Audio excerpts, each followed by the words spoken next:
नमस्कार। देवभूमि के दंगल में आप सभी का स्वागत है। मैं हूं आपके साथ गरिमा वाजपेयी। देवभूमि के दंगल में आज बात करेंगे बस्तियों पर बवाल, एनजीटी के सवाल।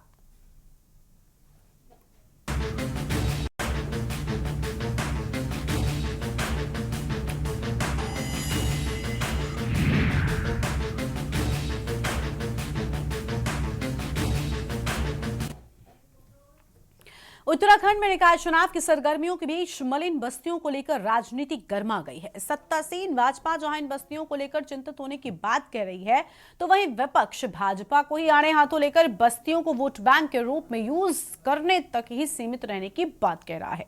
उत्तराखंड में लगभग 582 मलिन बस्तियां हैं। सबसे ज्यादा मलिन बस्तियां देहरादून नगर निगम क्षेत्र में है। एनजीटी व नगर निकाय चुनाव से ठीक पहले तीसरी बार लाए गए अध्यादेश पर सवाल उठाए हैं। हाईकोर्ट के आदेश के बाद भी मलिन बस्तियों को लेकर कोई निर्णय नहीं हो पाया। विपक्ष मलिन बस्तियों के पुनर्वास को बड़ा मुद्दा बना रहा है। कांग्रेस का आरोप है कि लगातार 15 सालों से देहरादून में भाजपा की सरकार है, फिर भी इन बस्तियों को लेकर कोई ठोस निर्णय नहीं लिया जा सका है। हर बार भाजपा अध्यादेश लेकर अपनी जिम्मेदारी से दूर हो जाती है। कांग्रेस का मानना है कि इस बार उनकी जीत के बाद जो नगर निगम का बोर्ड बनेगा वो मलिन बस्तियों का भला करेगा। वहीं उक्रांत का कहना है कि दोनों राष्ट्रीय पार्टियां इन बस्तियों को सिर्फ वोट बैंक तक ही सीमित रखती हैं। इस पर श्वेत पत्र जारी किया जाना चाहिए। आज इसी पर चर्चा, लेकिन उससे पहले ये रिपोर्ट देखिए।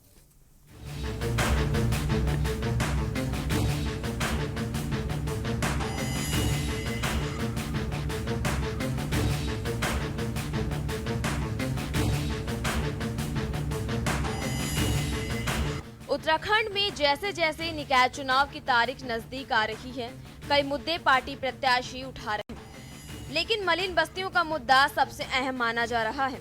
देहरादून नगर निगम की बात करें तो यहाँ सबसे ज्यादा 162 मलिन बस्तियां हैं। हर चुनाव में इनके पुनर्वास और बस्ती वासियों को स्वामित्व देने की बात तो की जाती है, लेकिन फैसला कभी नहीं लिया जाता है।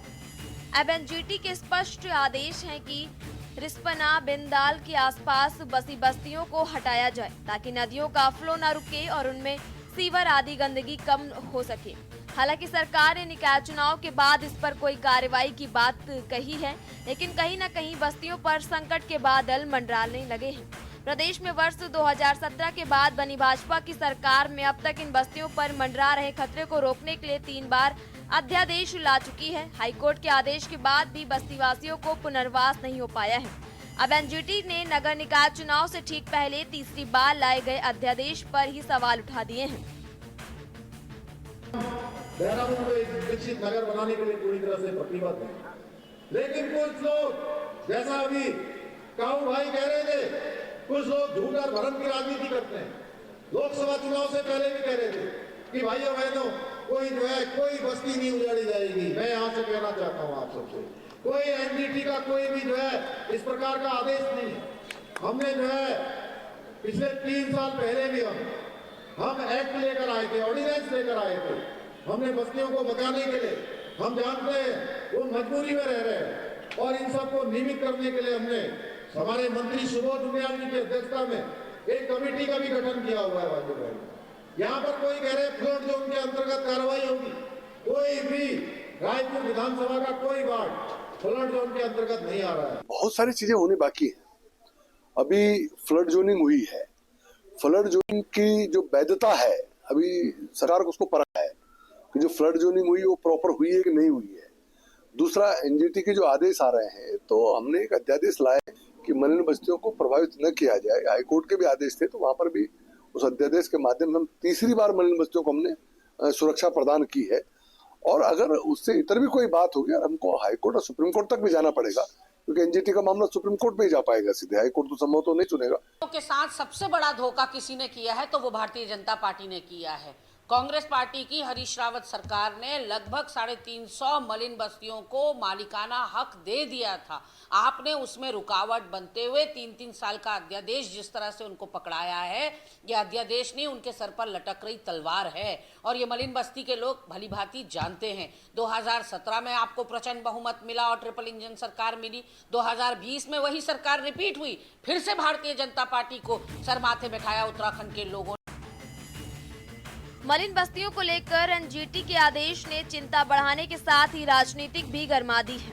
भाजपा का मानना है कि वह मलिन बस्तियों को लेकर चिंतित है। अगर जरूरत पड़ी तो सरकार इसको लेकर सुप्रीम कोर्ट भी जाएगी। फिर भी अगर बात ना बनी तो मलिन बस्तियों के निवासियों को विस्थापित किया जाएगा, किसी को बेघर नहीं होने दिया जाएगा। दूसरी ओर विपक्षी दल इसे लेकर भाजपा को आड़े हाथों लेकर कह रही है कि अभी तक क्यों मलिन बस्ती वालों का विस्थापन नहीं किया गया और न ही उन्हें कोई मालिकाना हक दिया गया। कहीं न कहीं ये सिर्फ वोट बैंक की राजनीति गंभीर है। इस विषय पर कई बार उन्होंने किया और हमारी सरकार पूरी तरह बस्ती को बचाने की चिंता करती है, बसाने की चिंता करती है, तोड़ने की नहीं। ये भारतीय जनता पार्टी का संदेश भी है और उनकी सोच भी है कि किसी गरीब को बेघर न किया जाए। सोचेंगे, सरकार पहले भी पिछले 6 सालों से लगातार इस चिंतन में है कि हम इनको कैसे पुनर्वासित करें, कैसे व्यवस्थित करें, उसके लिए सोचा जा रहा है। प्रधानमंत्री जी और माननीय मुख्यमंत्री जी गंभीर है इस विषय पर कि हम इनका पुनर्वास के बाद ही उचाड़ने की चिंता करेंगे। मलिन बस्तियों का पहले से हमारी स्पष्ट नीति उत्तराखंड में बननी चाहिए। मलिन बस्तियों को हमने बिंदाल और रिस्पना में जो परियोजना लागू करने की बात की, पहले तो उसमें स्पष्ट एक श्वेत पत्र जारी होना चाहिए कि हम करना क्या चाहते हैं। दूसरा, जो मलिन बस्ती में जो उसमें प्रभावित हैं उनके लिए हम क्या व्यवस्था करेंगे, सबसे पहले ये होना चाहिए। और नए अतिक्रमणों पर तत्काल रोक लगनी चाहिए। यहाँ पर हुआ क्या कि देहरादून के अंदर जो पूंजीपति हैं, जितने बिल्डर्स हैं, उन्होंने नगर निगम की ज़मीनों पे कब्जा कर दिया है और डराने के नाम पर केवल जो छोटे कब्जाधारी हैं, चाहे मलिन बस्तियों के लोग हैं, उनको डराया और धमकाया जाता है चुनाव के मद्देनज़र। एनजीटी ने ये बात सही है कि हमारे यहाँ जो देहरादून का भौगोलिक क्षेत्र है उसमें नदियों से बना हुआ ये पूरा क्षेत्र है। मलिन बस्तियों की बात करें,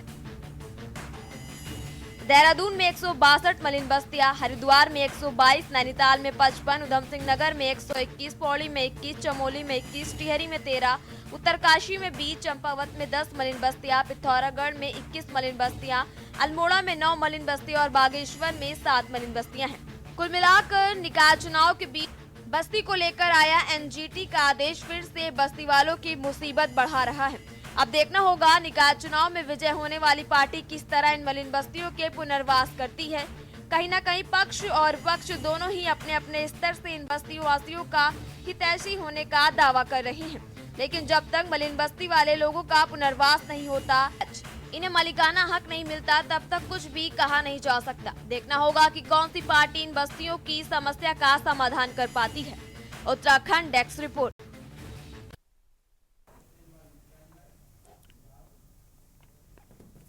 इसी मुद्दे पर आज विस्तार से करेंगे चर्चा। खास मेहमानों का पैनल हमारे साथ में जुड़ रहा है। हमारे साथ में प्रभा बंदूनी जी हैं, प्रदेश प्रवक्ता हैं भारतीय जनता पार्टी की ओर से, और हमारे साथ में आशीष सैनी साहब हैं, प्रदेश प्रवक्ता कांग्रेस पार्टी की ओर से। हमारे साथ में वरिष्ठ पत्रकार अरुण शर्मा जी हैं, देवचंद उत्तराखंडी जी हैं, केंद्रीय प्रवक्ता यूकेडी की ओर से। सभी मेहमानों का बहुत बहुत स्वागत है। प्रभा बंदूनी जी के साथ में चर्चा की शुरुआत करेंगे। प्रभा जी, आखिर ऐसा क्यों कि विपक्षी इतने आरोप लगा रहे हैं? विपक्षियों का कहना है कि आप सिर्फ और सिर्फ मलिन बस्ती वालों को वोट बैंक की तरह देखते हैं, जबकि आप उनके हित से कोई मतलब नहीं है।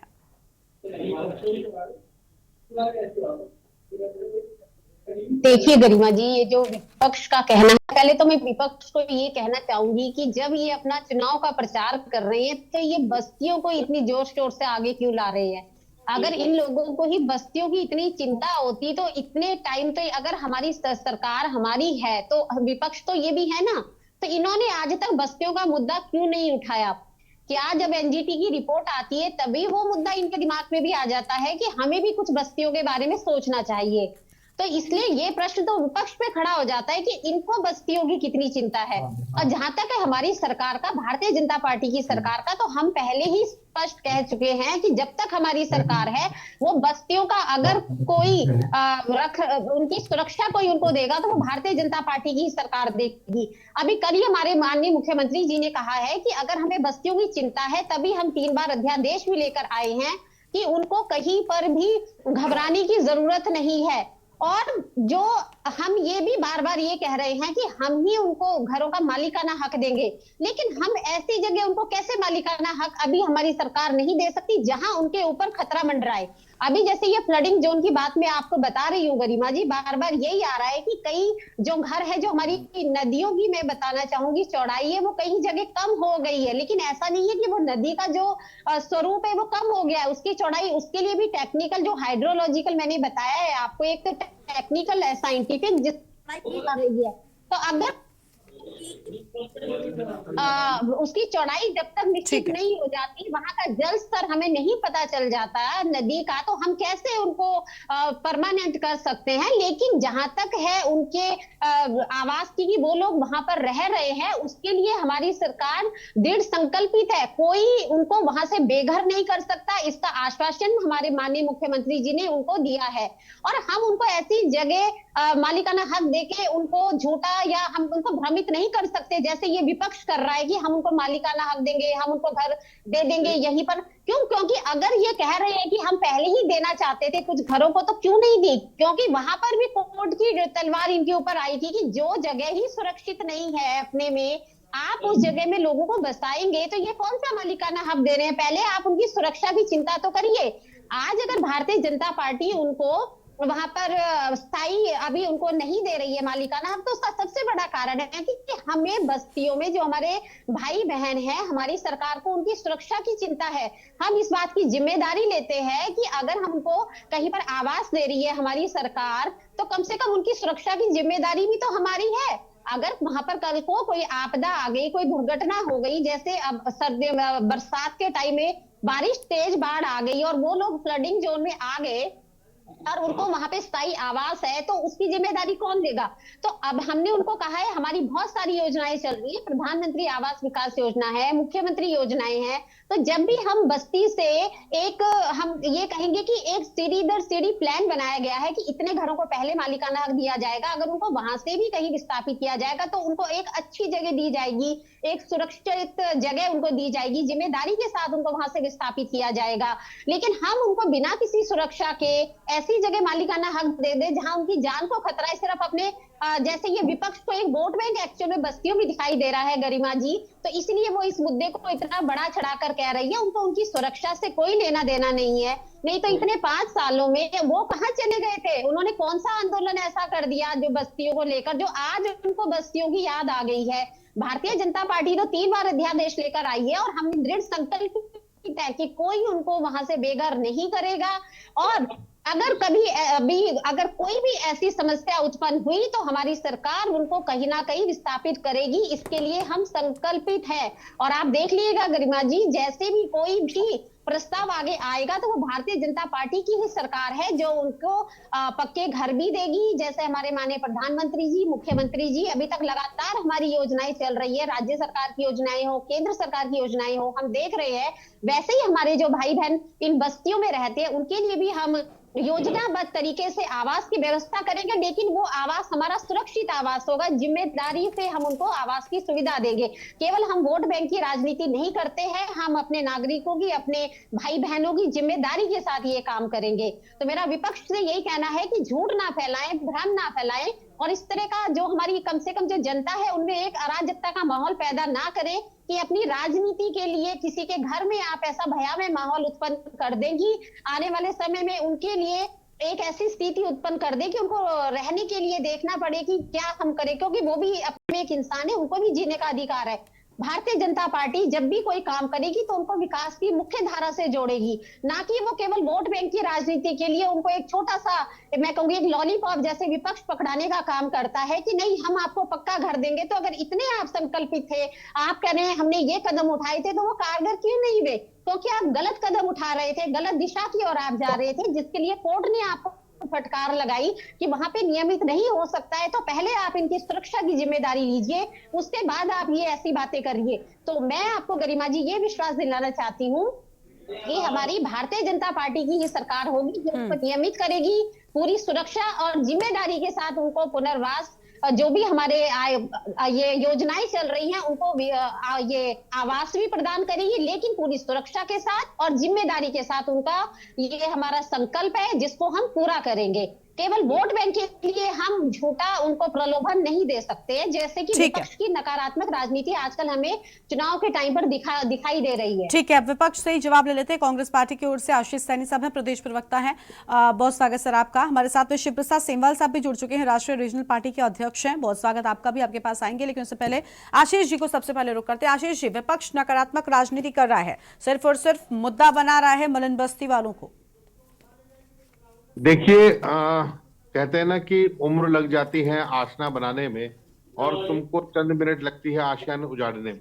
इन्होंने जिस प्रकार से पूरे प्रदेश में अतिक्रमण हटाओ अभियान के नाम पर केवल गरीब लोगों को उजाड़ने का काम किया है, इससे स्पष्ट होता है कि इस सरकार की नीयत और प्रधानमंत्री आवास योजना, जो पहले राजीव गांधी शहरी विकास योजना हुआ करती थी, उस योजना को ठप करने का काम किया है। बिल्कुल स्पष्ट रूप से माननीय उच्चतम न्यायालय का आदेश है कि यदि किसी को सरकारी जमीन से हटाया जाए, अगर वहां निवास कर रहा है, तो उसके रहने की व्यवस्था क्षेत्रीय अधिकारी, जो भी नोडल अफसर होंगे, एसडीएम होंगे, डीएम होंगे, इनको करनी है। ये एक सामान्य प्रक्रिया है जो लंबे समय से चलती आ रही, जब से हिंदुस्तान बना है। यदि किसी को भी विस्थापित किया गया है तो उसके लिए आवास की व्यवस्था की गई है। यदि कोई भी व्यक्ति जिसके पास रहने के लिए घर नहीं है, तो सरकार और अधिकारियों को उसके लिए निर्देश दिए गए हैं, फंड दिया गया है, वो आवास दिया जाना चाहिए। इन्होंने केवल राजीव गांधी आवास योजना का नाम बदलकर प्रधानमंत्री आवास योजना रखने का काम किया, इसके अलावा कोई काम नहीं किया। और जितना लंबा भाषण इन्होंने दिया है, मैं तो कह रहा हूं कि यदि आप कर रहे हैं तो हम सब आपके साथ खड़े हैं, हम सभी सरकार के साथ खड़े होंगे, लेकिन जो काम ये मुंह से कह रहे हैं उसको धरातल पर करके दिखाएं।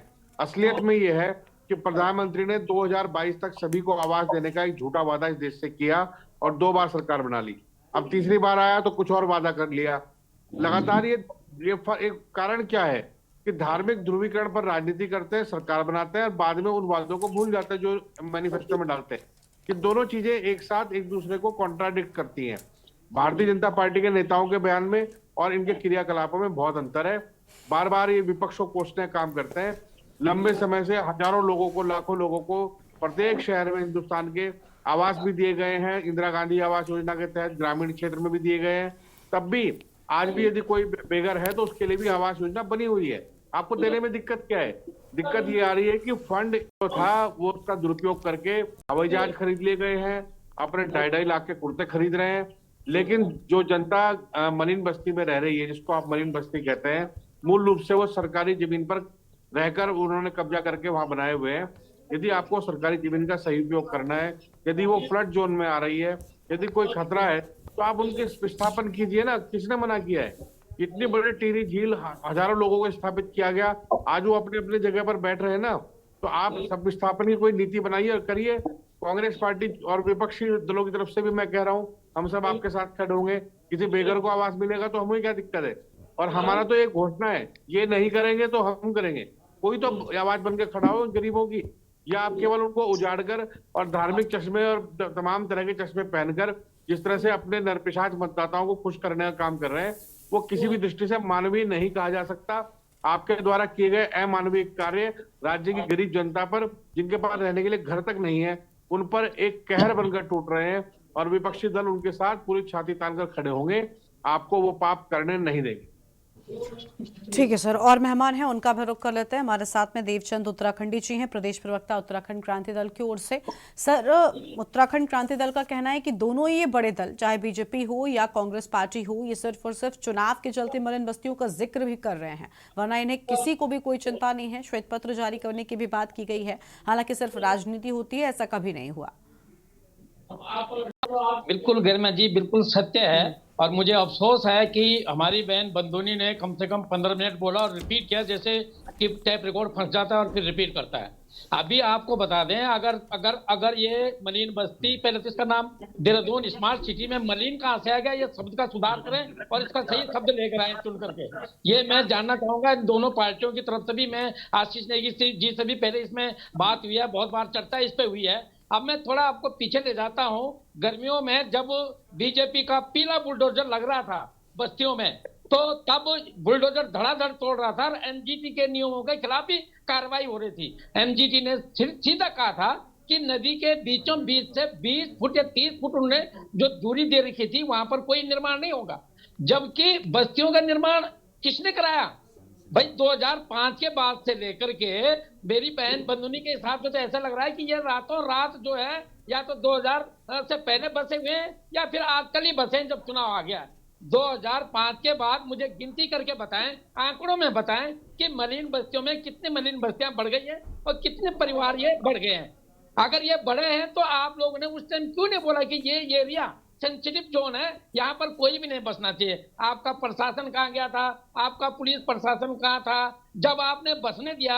सब कुछ हो गया और जब रूल आते हैं कि भैया यहाँ पर नहीं होने चाहिए थे, अब आप बड़ी अच्छी कहानी बता रहे हैं टेप रिकॉर्ड लगा करके। ऐसा बिल्कुल गलत है और ये सिर्फ और सिर्फ चुनाव के दौरान हो रहा है। हमारा कहना सिर्फ है, अभी हमारे जो केंद्रीय उपाध्यक्ष महोदय थे उन्होंने स्पष्ट कहा कि हमने शुरू से आप लोगों से श्वेत पत्र की मांग किया। पहले बताएं आप करना क्या चाह रहे हैं, कहना क्या चाह रहे हैं, उसका स्पष्टीकरण करके इस पर कार्रवाई करें।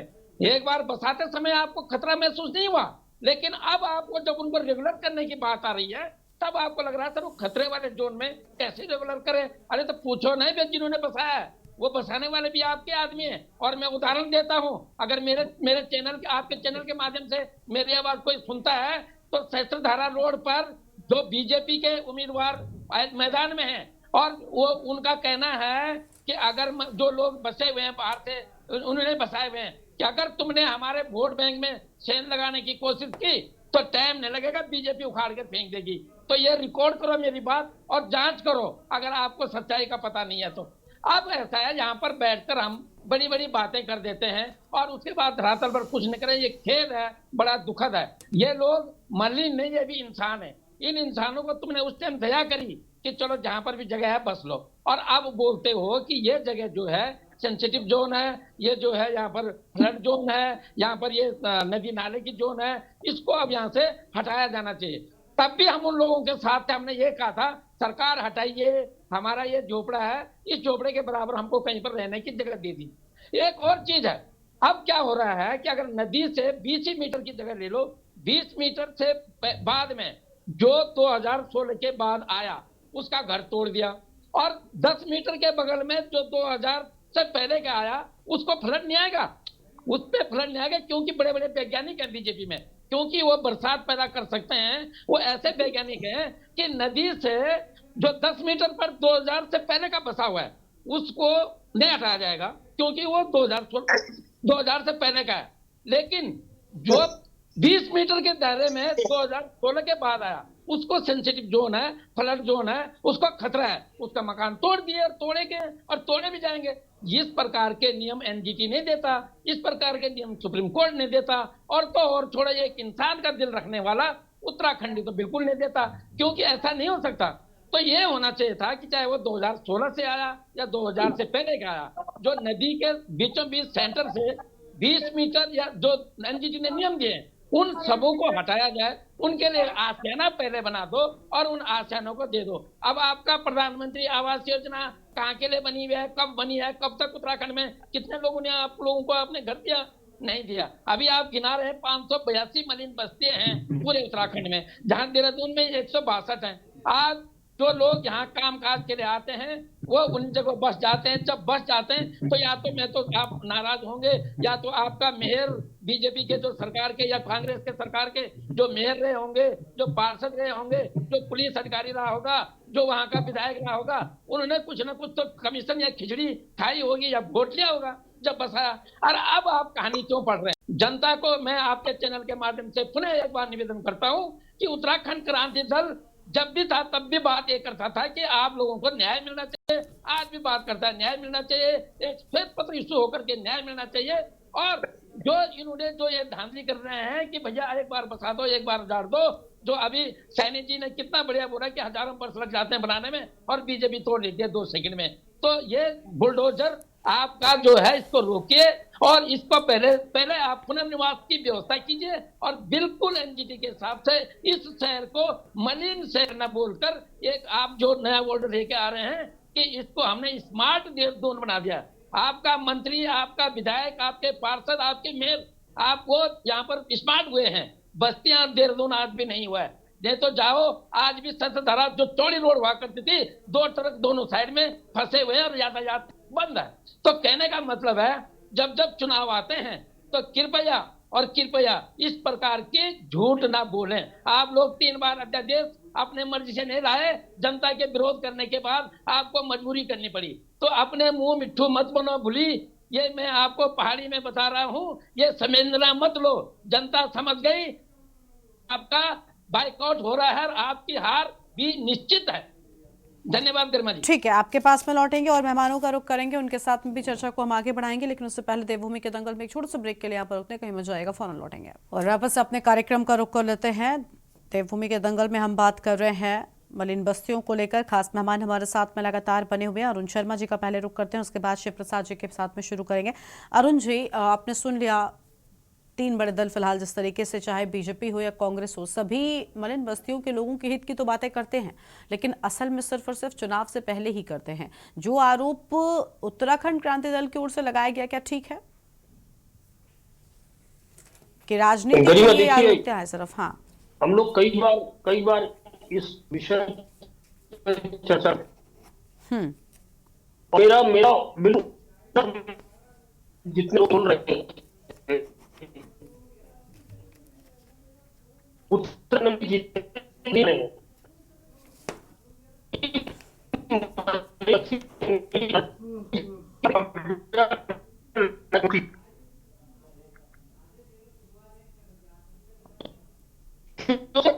आगे थोड़ा है रास्ता है।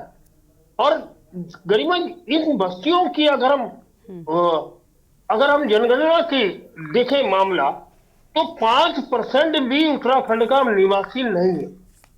वो सारा कौन है?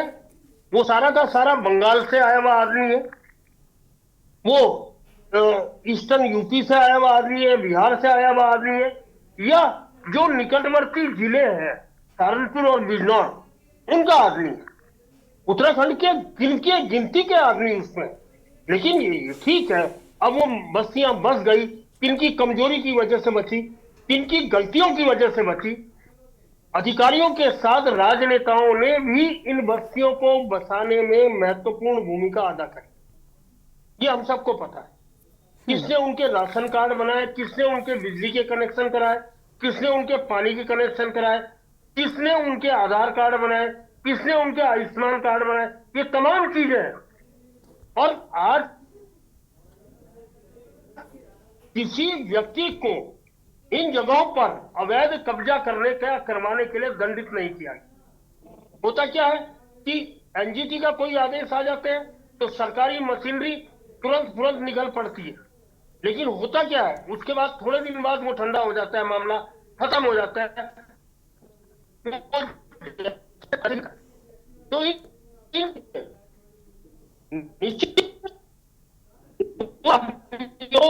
और अब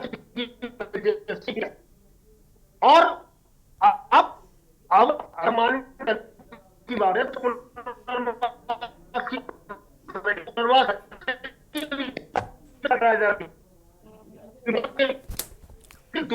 है तो ठीक है अरुण सर, माफी चाहते हैं, आपकी आवाज ठीक तरीके से नहीं पहुंच पा रही है। हम आपके पास में वापस लौटेंगे, तब तक आपकी आवाज को ठीक करने का प्रयास कर रहे हैं। आपकी बात हम तक पहुंच नहीं पा रही, आपकी आवाज में कुछ टेक्निकल फॉल्ट नजर आ रही है। चलिए, और कुछ मेहमान हैं, उनको जोड़ते हैं। शिव प्रसाद सेमवाल साहब हैं। सर, बहुत स्वागत है आपका। अरुण जी को हम दोबारा से सुनने का प्रयास करेंगे, लेकिन उससे पहले राष्ट्रीय और रीजनल पार्टी का इस पूरे मामले में क्या स्टैंड है? मलिन बस्तियों के हित की बात कौन कर रहा है?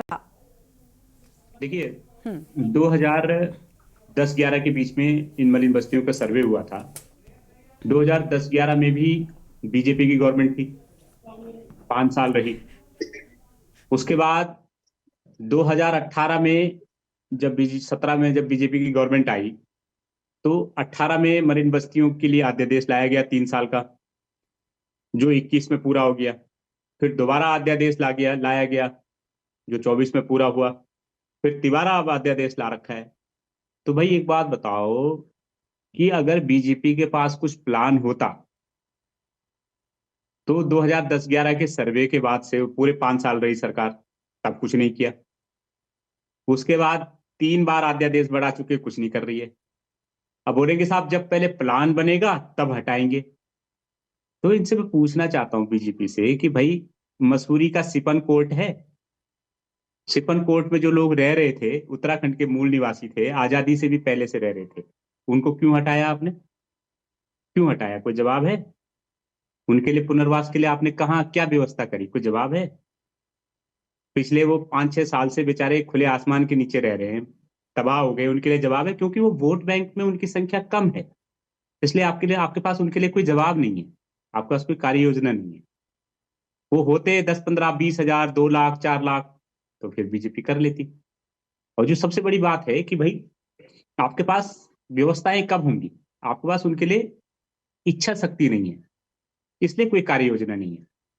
आप फर्ज करो कि कल ही ये तय हो जाए कि साहब ये जहां पे मलिन बस्तियां हैं, ये जो नदी है, इस पे पूरा एक डैम बनेगा, तो जो मलिन बस्तियां हैं भी उनको रातों रात हटा दिया जाएगा, जो भी पैकेज है उनको दे दिया जाएगा। जैसे टीरी डैम का उदाहरण दे ही रहे थे हमारे सर सैनी साहब, रातों रात हटा दिया। टीरी डैम, टीरी वालों को किसने डुबाया? भाजपा ने। बीजेपी के रहते टीरी को डुबाया गया,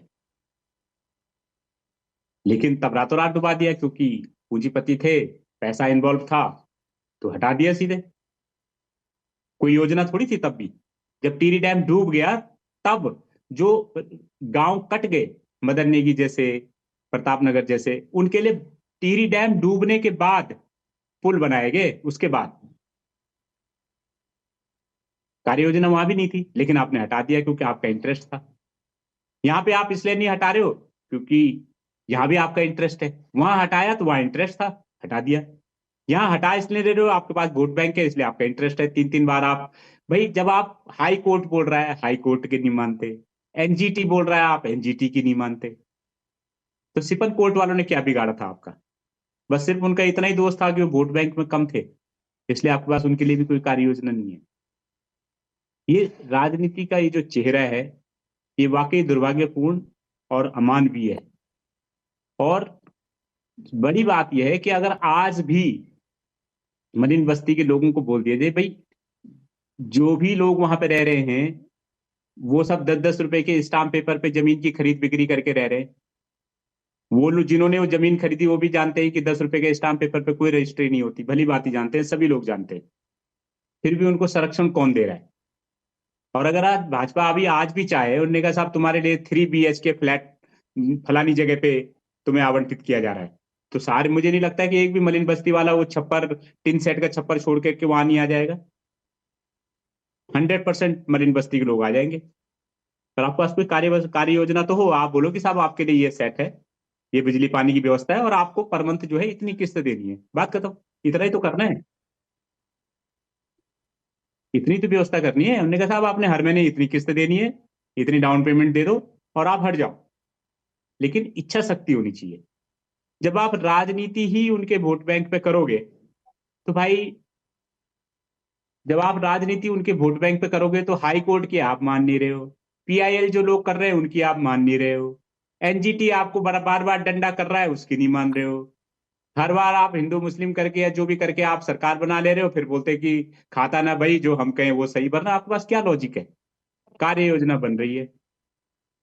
मुझे ये बता दो, पिछली लास्ट बैठक कब हुई थी आपकी? आपकी बैठक सिर्फ इसलिए होती है कि अध्यादेश का टाइम हो गया है, अभी अध्यादेश बढ़ाना है। इसके अलावा कोई बीच में कभी आपने सुना कि मलिन बस्तियों को पुनर्वास करने के लिए, मलिन बस्तियों का रिसेटलमेंट और रिहेबिलिटेशन करने के लिए, उनका विस्थापन करने के लिए कोई बैठक हुई?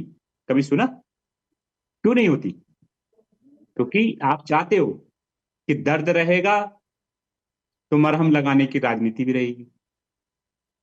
तो इस राजनीति से बीजेपी को बाहर आना चाहिए और समाधान की राजनीति करनी चाहिए। राजनीति करो तो पॉजिटिव करो, समाधान की करो। ये क्या कि उनके गर्दन पे आपने तलवार लटका रखी है, कभी सर्वे के नाम पे 3 बार आपने अध्यादेश बना दिए।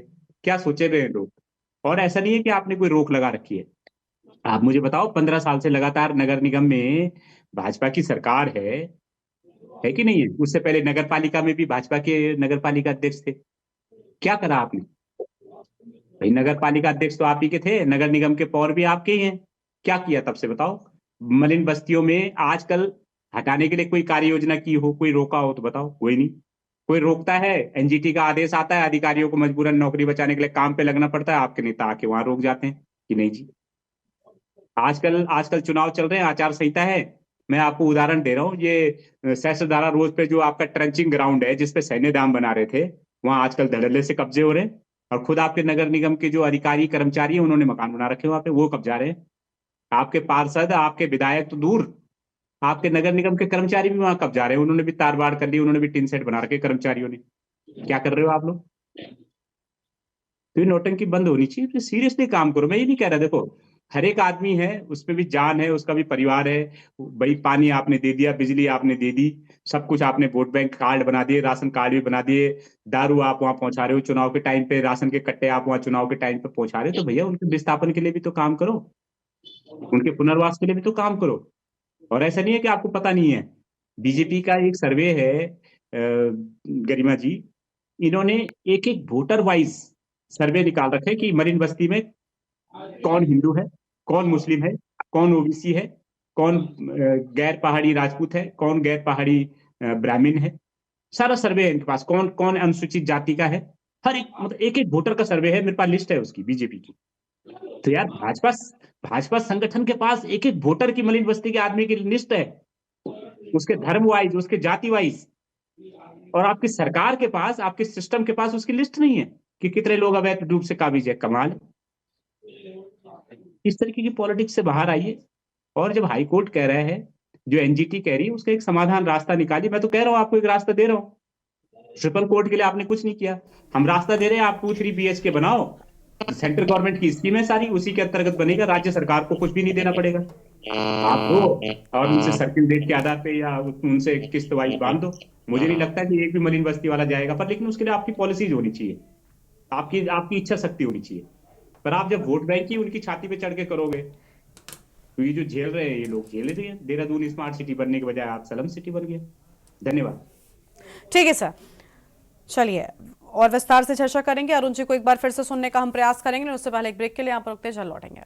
ब्रेक के बाद देवभूमि के दंगल में आप सभी का स्वागत है। हम बात कर रहे हैं मलिन बस्तियों को लेकर। हमारे साथ में वरिष्ठ पत्रकार अरुण शर्मा जी लगातार बने हुए हैं, उनका रुख कर लेते हैं। अरुण जी, स्वागत है आपका एक बार फिर से। अरुण जी, आपने सभी विपक्षी दलों को सुन लिया, इसके पहले भी हमने आपसे जवाब लेने का प्रयास किया, लेकिन आपकी आवाज ठीक नहीं थी। सर, क्या लग रहा है, मलिन बस्तियां क्या सिर्फ वोट बैंक तक राजनीतिक दलों के लिए सीमित हैं, या असल में कोई उनके हित के बारे में विचार भी कर रहा है? क्योंकि उनके सामने जो समस्याएं आती हैं वो बहुत बड़ी होती हैं, लेकिन चुनाव से पहले सिर्फ उनको याद करना, उनके लिए चिंतित आप हो रहे हैं, ये दिखाना ठीक कितना है? देखिए गरिमा, पहली चीज तो जितनी भी मलिन बस्तियां हैं, एक तरफ उनको अवैध कहा जाए, और वो अवैध है तो वो अवैध बसाई किसने? मैं पहले भी आपके साथ डिबेट में बैठ चुका हूं और मेरा सवाल पहले भी ये था, क्या आज तक इन बस्तियों को बसाने वाले, इन बस्तियों में इनके लोगों के राशन कार्ड, आधार कार्ड, आयुष्मान कार्ड, बिजली के कनेक्शन, पानी के कनेक्शन करवाने वाले वो कौन लोग हैं? क्या उन्हें कभी दंडित किया गया? और क्यों एक मलिन बस्ती है और उसके बाद कुछ घर होते हैं और उसके बाद पूरा का पूरा मोहल्ला बच जाता है? और तमाम जितने राजनीतिक लोग हैं वो उनकी मिजाज पुरसी में लग जाते हैं। और आज जब फ्लड की बात आ रही है तब उनको विस्थापित करने की बात हो रही है, और विस्थापित में भी उनको लाभ मिलेगा। मुझे तो याद है, मेरे ऋषिकेश में गंगा के किनारे तमाम मलिन बस्तियां, जिनमें कौन लोग रह रहे हैं? बंगाली लोग रह रहे हैं, बिहारी लोग रह रहे हैं, पूर्वी उत्तर प्रदेश के लोग रह रहे हैं, स्थानीय लोग तो रह ही नहीं। ये तमाम पक्के रह रहे हैं, या जो हमारे उत्तराखंड के निकटवर्ती जिले हैं, बिजनौर, सहारनपुर, मुजफ्फरनगर, उनके लोग रह रहे हैं। उत्तराखंड के कितने लोग हैं? 5% भी लोग भी नहीं है। और हर वर्ष जब बरसात आती है तो उनको मुआवजा भी मिलता है, उनको राशन भी मिलता है, उनको तमाम सुविधाएं दी जाती है, और हर साल वही स्थिति है। तो हर साल उस स्थिति को आने की बजाय क्यों नहीं उनका कोई परमानेंट सॉल्यूशन ढूंढते, और या उनको विस्थापित करके निश्चित तौर पर एक प्रावधान किया जाए कि अब अगर कहीं कोई अतिक्रमण होगा तो उसके लिए वो अधिकारी दंडित किया जाएगा जिसके क्षेत्र में वो अतिक्रमण हुआ। आज तक हुआ ही नहीं, और इसीलिए सह मिलती है उन लोगों को। आज एक आदमी किसी जगह से आके बसता है, उसके बाद धीरे धीरे वो अपने 10 रिश्तेदार ले आता है, और ये तमाम जगह हो रहा है। खासकर जहां जहां नदियां हैं उत्तराखंड के अंदर, वो कोई सा जिला हो, चाहे देहरादून हो, हरिद्वार हो, उधम सिंह नगर हो, नैनीताल हो, अल्मोड़ा हो, पिथौरागढ़ या कोई भी हो, जितनी मलिन बस्तियां हैं ये नाले, खाले और नदियों के किनारे बस्ती है, क्योंकि वहां सुगम होता है बसना, वो जगह खाली होती है। लेकिन जब आपदा की स्थिति आती है तो तमाम मछलियां उनको बचाने में और उनको पोषण में लग जाती है। हम क्यों किसी कारण से उनको दंडित नहीं कर पा रहे? मैं शिबू भाई की बात से इत्तेफाक रखता हूँ। शिबू भाई ठीक कह रहा है कि प्रधानमंत्री आवास योजना में बनाइए, फ्लैट दीजिए उन्हें, सब चले जाएंगे, लेकिन उसके बाद ये भी सुनिश्चित करना होगा कि दोबारा कोई अतिक्रमण नहीं होगा। ये कौन सुनिश्चित करेगा? ये जिम्मेदारी कौन तय करेगा? क्या आज तक किसी ने कोई जिम्मेदारी तय करी, या आज तक किसी जगह किसी ने किसी को दंडित किया? आज तक तो नहीं हुआ। तो वो परंपरा बन गई है और उससे उन लोगों के हौसले बढ़ते जाते हैं। दूसरी चीज, एक आशीष भाई ने शब्द बोला, मेरी समझ में नहीं आया, कांग्रेस के प्रवक्ता ने ये शब्द क्यों बोला, नर पिचास मतदाता। मेरी समझ में नहीं आया ये क्यों बोला। ये किसके लिए बोल रहे थे नर पिचास मतदाता? क्या उत्तराखंड के लोग नर पिचास है? क्योंकि भविष्य के मतदाता तो वही है नगर निगम चुनाव में, नगर निकाय चुनाव है, वो तमाम जगह वही मतदाता है। ये शब्द क्यों इस्तेमाल किया? गरिमा अगर ये स्पष्ट कराएंगी तो मेरे ख्याल से ज्यादा बेहतर होगा। जी गरिमा। ठीक है, बिल्कुल, अभी जवाब लेते हैं। कांग्रेस पार्टी के प्रवक्ता हमारे साथ में लगातार बने हुए आशीष सैनी जी। आशीष जी, सुन लिया होगा आपने? जी मैंने सुन लिया है, और मैं इस प्रकार के विचार अक्सर बहुत सारे लोग जिनके पेट भरे हुए होते हैं उनसे सुनता हूँ। वो हमेशा गरीब लोगों से और दूसरे राज्यों के जो लोग हैं उनसे बड़ी नफरत करते हैं, और वो नफरत इन महोदय ने अपने विचारों में भी रखी, और हम उस नफरत के खिलाफ है जो किसी गरीब और कमजोर व्यक्ति के खिलाफ होता है। जब कोई व्यक्ति बहुत गरीब होता है किसी राज्य में या किसी शहर में काम करने के लिए, तो अक्सर वो कोई ऐसा कोना, कोई छोटी सी जगह ढूंढकर तिरपाल डालकर, छोटी सी पन्नी डालकर रहने का काम करता है। वो बड़ी बड़ी मुश्किल से वो अपने आप को उसमें अपने आप को छुपा पाता है कि बारिश से और धूप से इन चीजों से बचा सके। तो एक छोटा सा अवसर उन्हें मिलता है कि भाई वो कैसे भी करके रह सके, लेकिन एक चुनी हुई सरकार जिसपे करोड़ों रुपए का बजट है, वो उनको छोटा सा घर बनाने की घोषणा करती है। वहां पे जो तत्कालीन जो भी डीएम और एसडीएम जैसे अधिकारी होते हैं, उनकी जिम्मेदारी होती है कि उनको एक छोटा सा आवास और नहीं तो तात्कालिक व्यवस्था में रैन बसेरा बनाकर दे। ये जिम्मेदारी है उनकी। एक वेलफेयर गवर्नमेंट का प्रथम काम है देश के गरीब और कमजोर आदमी के लिए खड़ा होना। ये अधिकारियों की, ठेकेदारों की और पूंजीपतियों की चापलूसी के लिए सरकार नहीं बनती। ये सरकार गरीब आदमी के वेलफेयर के लिए है। और यदि गरीब आदमी की शक्ल देखकर, उसके पुराने कपड़े देखकर या उसकी बदहाल व्यवस्था देखकर आपके मन में घिन आती है, तो निश्चित रूप से जिसके मन में घिन आ रही है, इसके विचारों में घिन आती है, वो एक नर पिशाच है जो लाश पर बैठकर राजनीति करने का काम करता है। और हम उन सब के खिलाफ होंगे जो किसी गरीब आदमी के बारे में ऐसे विचार रखेंगे। पहली बात। दूसरी बात, एक अच्छे राज्य की जिम्मेदारी है कि अपने राज्य के नागरिकों की मदद के लिए कोई भी प्लान बनाए, चाहे वो एजुकेशन का हो, चाहे वो हेल्थ का हो, या उनके आवास की व्यवस्था हो, सड़क की व्यवस्था हो।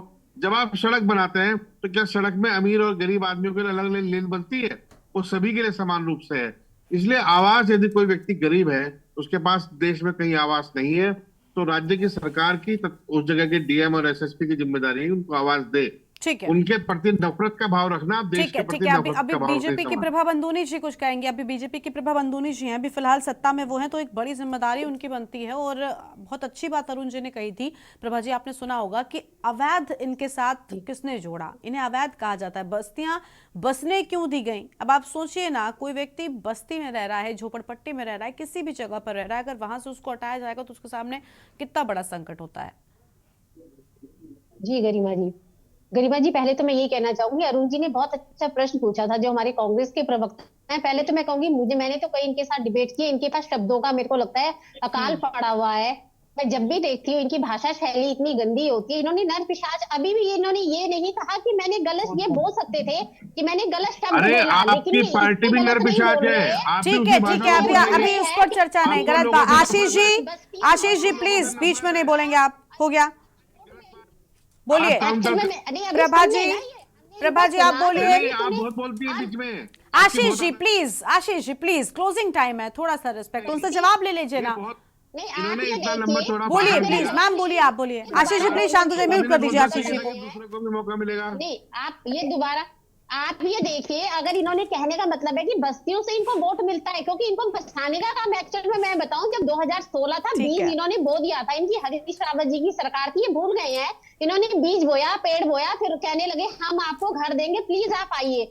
आज ये ऐसे, इसका मतलब जो उत्तराखंड की जनता है इनको इसीलिए नकार रही है क्योंकि वो सब नर पिशाचे को वोट बैंक इनकी बस्तियां थी। अब इनको लगता है कि वो बस्ती भी इनके हाथों से चली गई है, उनको ये पता लग आपकी गया है। थोड़ी इन्होंने कल्पना हमें है जो यहाँ आपके मन में है, इसका कोई सिर पैर नहीं है। लेकिन यहाँ पर इन्होंने हमें ना तो घर नहीं दिया, नहीं, कोरी केवल ये कल्पना है। कल्पनाएं हमारे मनों आप में लोगों भरते से हैं, थोड़ा नफरत करते राशन हैं, दे आपके देते मन में हैं, लोगों लॉलीपॉप दे लोगों देते के हैं, लेकिन जो गरीब लोग उत्तराखंड हैं, की ठीक है, ठीक है। नफरत देखिए, होगी, उम्मीद है कि वो आप दिखाएं। लोग बहुत सारे दावे कर रहे हैं, लेकिन बड़ी बात यह है कि वोट बैंक तक आप सभी दलों की ओर से ऐसा लगता है कि उन्हें बनाकर रखा गया। अब उनके हित की बात कीजिए, उनके बारे में विचार करिए, और जो अवैध बस्तियों की आप बात करते हैं, इन्हें बसने क्यों दिया जाता है, आप लोगों के कार्यकाल के दौरान, आप लोगों की सत्ता पक्ष के दौरान ये विचार करना चाहिए, क्योंकि बाद में उनके लिए बहुत कुछ कर जाने के दावे करना मुझे लगता है बिल्कुल गलत है। चलिए, बहुत शुक्रिया आप सभी का हमारे साथ जुड़ने के लिए और अहम जानकारी के लिए। तो देवभूमि के दंगल में निकाय चुनाव पर हम चर्चा कर रहे थे, जहां पर अब चुनाव से ठीक पहले मलिन बस्तियों को, ऐसा लगता है कि मलिन बस्तियों की चिंता सभी दलों को खूब सता रही है। लेकिन क्या ये सिर्फ वोट बैंक के लिए किया जा रहा है, ये अपने आप में बड़ा सवाल है। देवभूमि के दंगल में इतना ही। आप देखते रहिए के न्यूज़ इंडिया।